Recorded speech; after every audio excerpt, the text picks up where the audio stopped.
Alors me revoici en vidéo pour vous présenter mes favoris du mois de février 2011. Avant tout, je voulais m'excuser pour le retard que j'avais accumulé sur cette chaîne, mais malheureusement en fait je suis tombée malade pendant ces 15 derniers jours, donc il était impossible pour moi de filmer une vidéo. Pour ce mois-ci, j'ai 5 produits favoris, dont 3 produits pour le teint. Donc on va commencer par le premier produit, qui est un fond de teint de chez Revlon, de la gamme Color Stay. Donc en fait c'est le fond de teint pour combinaison peau mixte à peau grasse dans la couleur 180 Sand Beige. Donc je vais essayer de vous le montrer correctement. Voilà. Il contient donc 30 ml de produit. Et la couleur donc elle est parfaite pour ma teinte. Je la mélange avec la bébé crème pour qu'elle soit un peu plus fluide parce que c'est un fond de teint qui est très couvrant. En termes de couvrance et de tenue, c'est le meilleur fond de teint que j'ai testé de supermarché. Donc c'est un fond de teint qui coûte seulement 15 € et il est vraiment extraordinaire parce que comme j'ai été malade, j'avais vraiment un teint épouvantable. J'avais des rougeurs au niveau des joues ici et au niveau du front, c'était... mais vraiment je pouvais plus sortir parce que je ressemblais à un zombie quoi. En plus je dormais pas donc j'avais des cernes qui tombaient jusqu'ici. Et franchement ce fond de teint mais tout de suite il m'a donné bonne mine et j'ai trouvé ça absolument incroyable. Donc c'est pour ça qu'il est dans mes favoris ce mois-ci. Par contre il y a un petit défaut à ce fond de teint, c'est qu'il n'y a pas de pompe. Donc vous avez directement le produit en fait. Mais bon, c'est pas trop grave, il suffit de bien doser. Et personnellement je trouve que le packaging il est très bien. Je crois que la bouteille est en verre. Mais c'est très classe pour un produit qu'on trouve dans un supermarché. Donc voilà le premier produit, Revlon Color Stay. Alors le deuxième produit favori, c'est une poudre de chez ELF de la gamme Studio. Donc c'est la poudre protection UVA UVB SPF 45 qui a un indice assez élevé.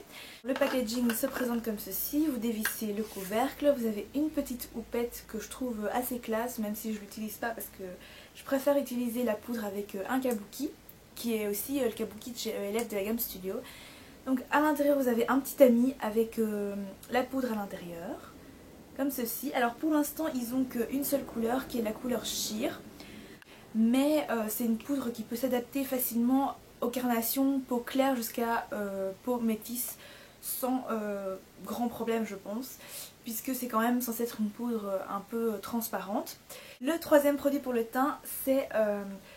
ce duo Contouring Blush and Bronzing Powder de chez ELF, toujours de la gamme Studio.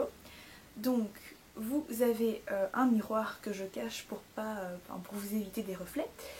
Donc vous avez une poudre bronzante et un blush ici. Les deux poudres sont vraiment super pigmentées, donc c'est génialissime. C'est ce que j'ai utilisé aujourd'hui et c'est ce que j'utilise en fait pratiquement tous les jours, tellement que j'aime ce produit. Alors, je vais vous faire un petit swatch pour vous montrer ce que ça donne. Donc, alors, voici les swatchs. Alors ici, vous avez donc le blush, qui est un rose corail absolument magnifique. Il est légèrement pailleté. Et vous avez ici donc le bronzer, qui est une poudre brune. Alors, c'est pas une poudre tout à fait mate, mais je trouve pas que c'est choquant en fait. Donc je trouve que c'est une poudre vraiment génialissime. Elle est très pigmentée, donc il faut faire attention quand vous l'appliquez. Il suffit de bien doser et c'est une poudre qui est vraiment très estompable, très facilement estompable. Donc il n'y a aucun souci pour ça. Et le quatrième favori du mois, c'est un fard à paupières de chez MAC. Donc là je vous montre ma palette, mais il s'agit de ce fard-ci, qui est un fard absolument magnifique. C'est un gris argenté qui a des reflets légèrement bleutés. Alors il s'appelle Knight Divine ou Knight Divine, je sais pas trop comment on prononce. Alors je vais essayer de vous le sortir de la palette pour bien vous le montrer. Voilà. Le fard est absolument magnifique. Les reflets je les trouve absolument extraordinaires quoi. Alors je vais essayer de vous faire un petit swatch également. Donc voici le swatch pour ce fard-ci. Regardez ces magnifiques reflets que je trouve mais absolument magiques. C'est un fard que j'ai énormément utilisé ce mois-ci. Et donc son nom, Knight Divine, je vous le rappelle, donc je vous le remontre ici. Je sais pas vous dire mais je pense que c'est un Frost. Mais je suis pas sûre à 100% donc je préfère pas affirmer. Et donc voilà, je vais finir ma vidéo la main toute maquillée, mais c'est pas grave. Et mon dernier favori du mois, mais non des moindres, qui est donc un vernis de chez OPI, ou OPI pour les francophones. Donc c'est le fameux vernis de la collection Katy Perry. Donc c'est le Black Shatter, je ne sais pas comment on dit. Bref, je vais vous montrer, ce sera plus simple. Désolée si je tremble un peu, mais en fait ma caméra est très loin de moi. Oups. Donc c'est pas évident. Alors, donc c'est un vernis qui s'écaille tout seul pour donner en fait ce petit effet que vous voyez ici sur le packaging, qui est absolument ravissant. Donc moi j'ai essayé avec un autre vernis de la collection qui s'appelle Not Like the Movies, et franchement l'effet il est remarquable. Je vous mettrai des photos sur mon blog. Parce que je compte faire de nouveaux articles sur mon blog.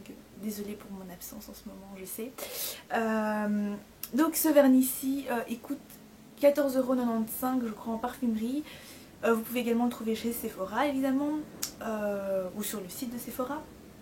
Pour les Belges, c'est chez Planète Parfum, ou bien dans les instituts spécialisés qui revendent les vernis OPI. C'est vraiment un vernis que je vous conseille parce que je trouve que l'effet est très très sympathique. Alors je sais également qu'ils ont sorti le même genre de vernis dans d'autres marques. Donc il me semble que c'était la marque Pupa que vous trouvez aussi chez Planet Parfum, et la marque China Glaze qui est très très connue, qui a sorti en fait des vernis qui s'écaillent, qui a le même effet cracker s'ils appellent ça. Mais ils ont de différentes couleurs en fait, donc vous avez du rose, du bleu, de l'argenté, c'est vraiment très très sympathique. Chez OPI il n'y a que le noir qui est en édition limitée, donc pour la collection Katy Perry. Donc voilà, je crois que je vous ai tout dit pour cette vidéo aussi, j'espère que ça vous aura plu. N'hésitez pas à me dire ce que vous pensez des produits si vous les avez testés également. Je vous retrouve très bientôt dans une nouvelle vidéo. En attendant, vous pouvez aller également sur mon blog où j'ai mis des swatchs de la palette Too Faced Glamour To Go, c'est le volume 2 il me semble. Donc si ça vous intéresse, n'hésitez pas à aller faire un tour. Je mettrai également prochainement les swatchs du vernis OPI de la collection Katy Perry. J'en ai d'autres aussi, donc j'en profiterai pour mettre d'autres swatchs. D'ici là, portez-vous bien et je vous dis à très bientôt.